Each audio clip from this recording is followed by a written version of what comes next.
Everyone, Ryan here. I am a Bible nerd. This is part two of my series about my trip to Israel. And it started off going to Washington, D.C., which I've never been before, and going to the Museum of the Bible. I was so excited about seeing this stuff because there was just so many displays I had saw online and some of the things I see on Facebook. I'm always liking their content. Just love the Museum of the Bible. And a chance to be able to stop there on the way over to Tel Aviv just made a ton of sense. Plus, they were having an after hours event with some stuff with C.S. Lewis that they have an exhibit there. And they also have the Megiddo Mosaic was only there until July. So it was like a great opportunity to see that before that exhibit left. So it just made perfect sense to time my trip to Israel with a stop in Washington, D.C. to go to this particular museum. So just me in this video here, first going to the museum and just the front of the museum. And I'll have a couple other slides here. We'll just go through kind of some of the things I was able to capture from that incredible trip. Just loved it. It was so much fun. Had a chance to nerd out like crazy. And the quality of the displays, the things at the museum, I was really, really impressed with. So take a look at this. We made it. We are at the Museum of the Bible in Washington, D.C. We're right across the street. Check this out. Holy cow. The Museum of the Bible. Oh!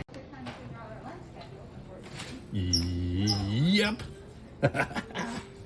Well, you could tell I was pretty excited. It was really an opportunity to be able to see that museum, which was really great. And in that photo, you can see, or that video, you can see my wife. She was able to join me kind of on that first leg to Washington, D.C. And then we parted ways. I went to Tel Aviv and she went back home. But it was pretty cool to have her there in D.C. on those couple days we were able to spend there. And of course, I had to get the shirt. So, got the shirt, people. I thought it was just so funny to see that shirt right there. But a couple other videos I want to do here, a couple little snippets, are some of the displays that were in the museum that I just really, really thoroughly loved. So check out this one on the Megiddo Mosaic. Absolutely incredible.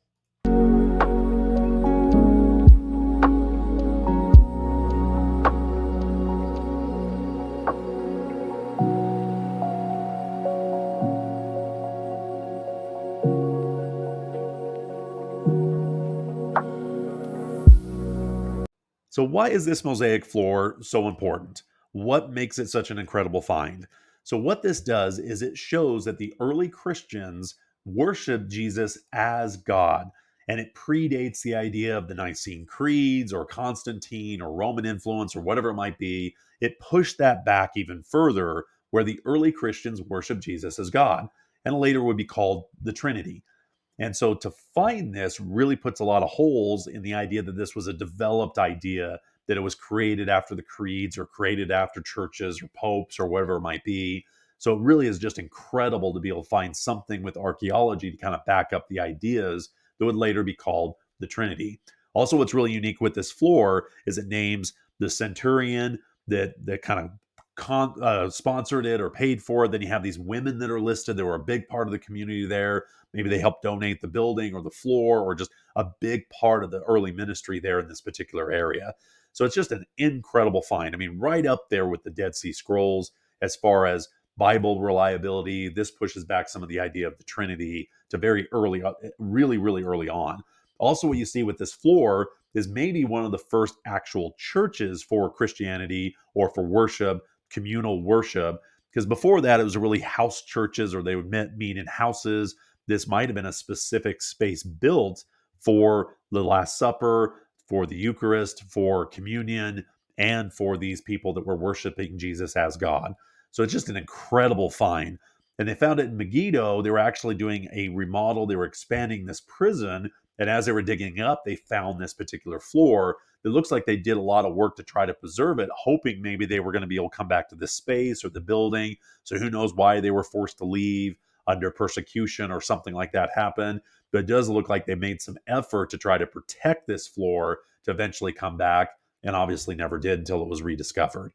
So just an incredible discovery. The museum has it on display until July. Then I believe it goes back to Megiddo, or maybe somewhere else before it goes back to Megiddo. So it's a great opportunity. If you live in the DC area or somewhere around there, highly recommend you go check this out. It's one of the first displays I went to because I want to make sure I had enough time with it. And I didn't know all the other displays that were at the museum, but I knew this was there. So it's like, okay, we're going to go check this thing out right off the bat, start the whole trip off with a huge bang, and just such a well lit, well done display there at the Museum of the Bible. I was just so impressed with the entire building in general, but that was the first thing that we ran up to see. So let's check out a couple of the things that we videoed. One of the things I really wanted to see was the great Isaiah scroll. They have a facsimile of it that does talk about the Dead Sea. So that's why I have a little bit of a slide here on the remake, the little facsimile that they have there at the museum.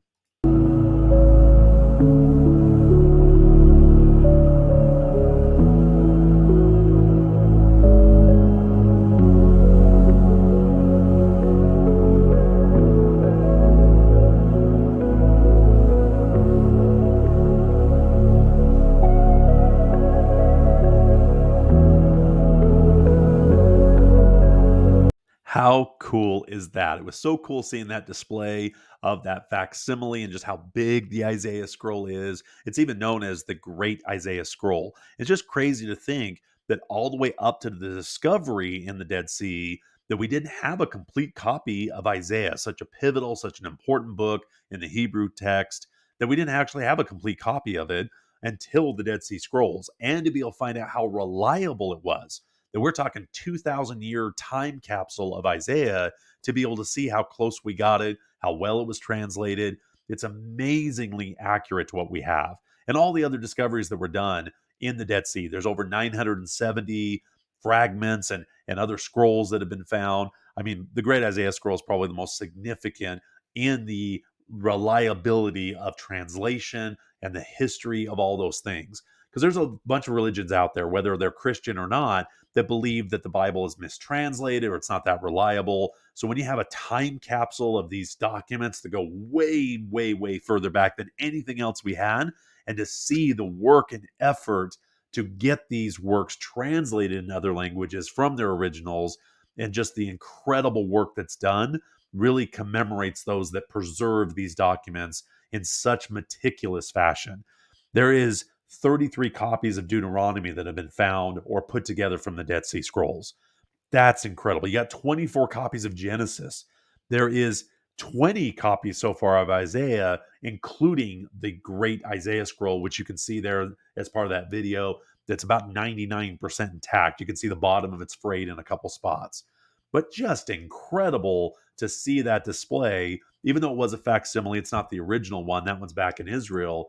But wow, I just love that section on the Dead Sea Scrolls that led you into other translation history and the work to preserve these documents, and the work to be able translated into languages that we can understand.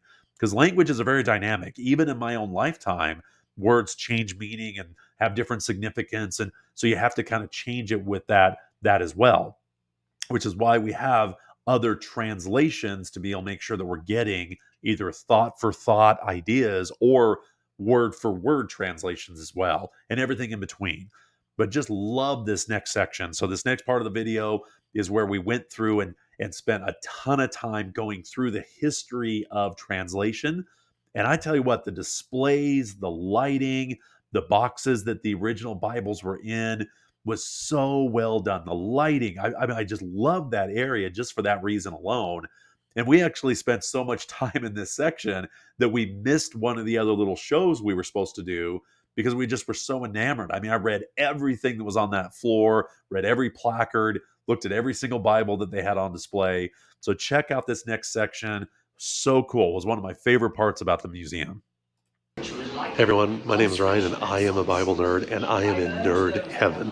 I'm at the Museum of the Bible and I'm in the section about translation history and the different copies of Bibles they have on display. This place is absolutely incredible. It just makes you appreciate the work that was done to get the Bible into English and the sacrifices these men had to make. I've been studying a lot more about Tyndale, and he is amazing. In fact, the New King James, or the King James Version, is about 83% influenced by Tyndale. And to see the different Bibles here, to see, it's just amazing. I'm just completely awestruck by these. The beauty of these displays, the history of the translation is absolutely awe-inspiring. I mean, here is a English New Testament, and then over here is kind of the work that was built upon what Tyndale started. Then you have such incredible history of these English translations. You've got the Great Bible of 1539. Look at that. That is incredible. Then you have probably some of the most influential Bibles before King James. The Geneva Bible, which really did the first time you had kind of two columns. The first time you started seeing chapter and verse that we still use today. And of course the Bishop's Bible. Look at the size of this one. That is incredible. And these Bibles is really what led to the King James Version.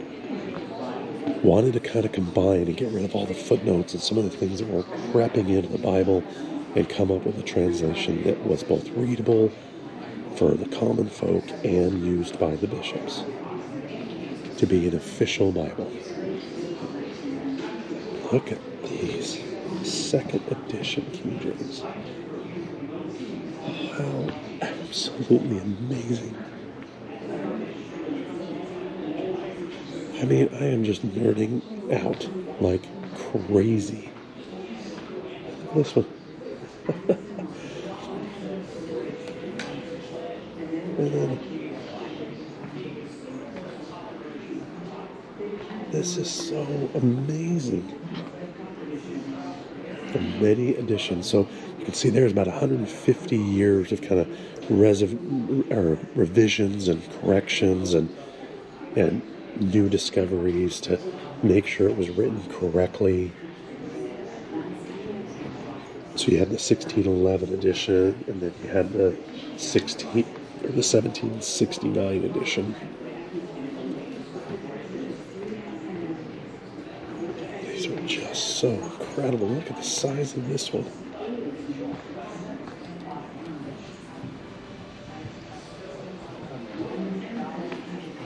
So cool. We're here at the Museum of the Bible, and we're in an incredible display of all Bibles in different languages. So they have a copy of all these Bibles that are in these different languages. And then, and here's New Testament, so here's all the New Testament languages. Look at how incredible this is. To have a copy of all these in these languages.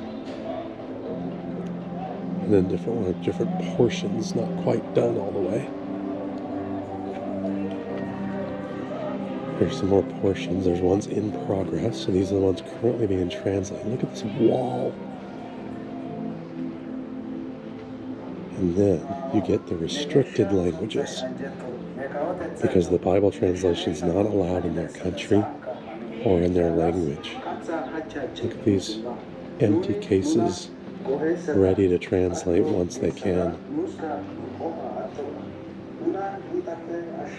And the ones that have not yet begun. I mean, wow. And I think we take for granted sometimes the freedom we have in our country and how hard it is to get the Bible into everybody's hands, but how much work has been done. I wonder what Tyndale or Luther would think about seeing something like this.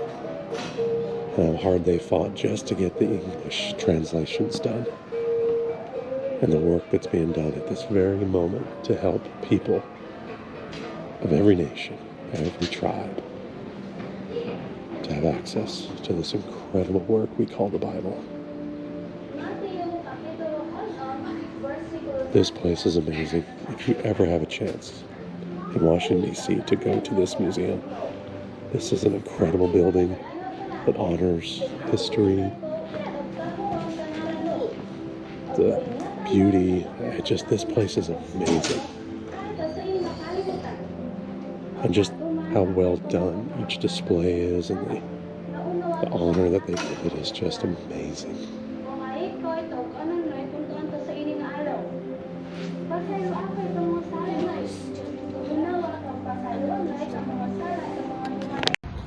Well, that was an all-day deal. And they had to kick us out of here. What? What? They had to kick us out of here, right? Yeah, they had to kick us out of here. Wow. Can you guess what time it is? We got there at 10 when they open. Can you guess what time it is? I don't know. We went to an after hours event, so that gives you an idea. Yeah. They had an after hours, so they let us stay longer. Watch a play. We watched this really cool play that was like Warren Lewis, which is C.S. Lewis's brother, and this correspondence he had with a lady. It was really a beautiful little play. But this thing's big. I mean, look how big this thing is. Like 7 floors, 6 floors. There's really cool history even just on the building this is in. This building's been here for, I think it's at 100 years. It's got all the pictures and everything in there. But it was last a furniture showroom store. And then in, what was it, it was 2004. It was in 2004 they decided to turn it into the Museum of the Bible. I think it was 2004. But I mean, it's amazing. I mean, that was really cool. I mean, it's just really well done. Layers of it. Yeah. And just so many good exhibits in there. It wasn't like it was just one floor. It's like 6 floors of stuff. They had little rides in there. I mean, they had all kinds of cool stuff. Movies and they had little movies. Touchscreen interaction things that you could learn. They had a whole floor for the Bible itself. They had a C.S. Lewis exhibit with all the first editions from all his books. There was so many like early first edition stuff. There was some facsimiles. There was the great Isaiah scroll that was just a facsimile of the originals back in Israel, but they had like a facsimile of it on the wall, which was really cool. And they had a bunch of first edition like Bibles and all kinds of stuff. I mean, that was cool. If you're ever in DC, you need to check. I mean, the history alone of the Bible is just unbelievable, let alone how cool it is to see some of the displays. So I did a bunch of videos. The Megiddo mosaic was there. That was the first thing we went and saw. But we literally were there all day. Yeah. I loved it. Might go back tomorrow. When you go in, they'll ask you, and it has like a little thing of how long can you spend here, and they'll have like 3 hours or half day or all day, and they'll give you a route to go based on that. Yeah, that place was cool. There's a lot of museums in DC, but I tell you what, that was really cool. Obviously because Well, there you have it. Me completely nerding out on an incredible experience at the museum. I highly recommend, if you're in the area, even close, planning a trip, go to the Museum of the Bible. It is well worth it. An incredible facility. The lighting, the gift shop, the food, no complaints whatsoever. Of course, I'm a little biased being a Bible nerd, but it was so worth it. Such an incredible organization that runs this. The displays, the things that are coming out over the coming year are going to be incredible. There's a whole Narnia thing that they're doing as part of their play series. There's other exhibits I wasn't able to show with this video, but just had so much fun. Loved it, learned so much. Not a bad experience in that entire building. And they also have a podcast I really want to recommend. I'm going to put a link down in the description. Really gotten a lot out of this podcast. I think they're about 10 episodes in so far. Great guests, great topics, so well done. I highly, highly recommend their Unscrolled podcast as well with the Museum of the Bible. So hope you like the channel. Hope you like and subscribe. Hear me at Bible Nerd. You can check out my website at BibleNerd.com. And just let me know what I'm doing right, what I'm doing wrong. If you've been to the museum, if you're planning on going, love to have your feedback on what we're doing here and continue the series through my trip to the Holy Land. So look forward to doing part 3. Love to hear your comments, like and subscribe, and we'll see you next time.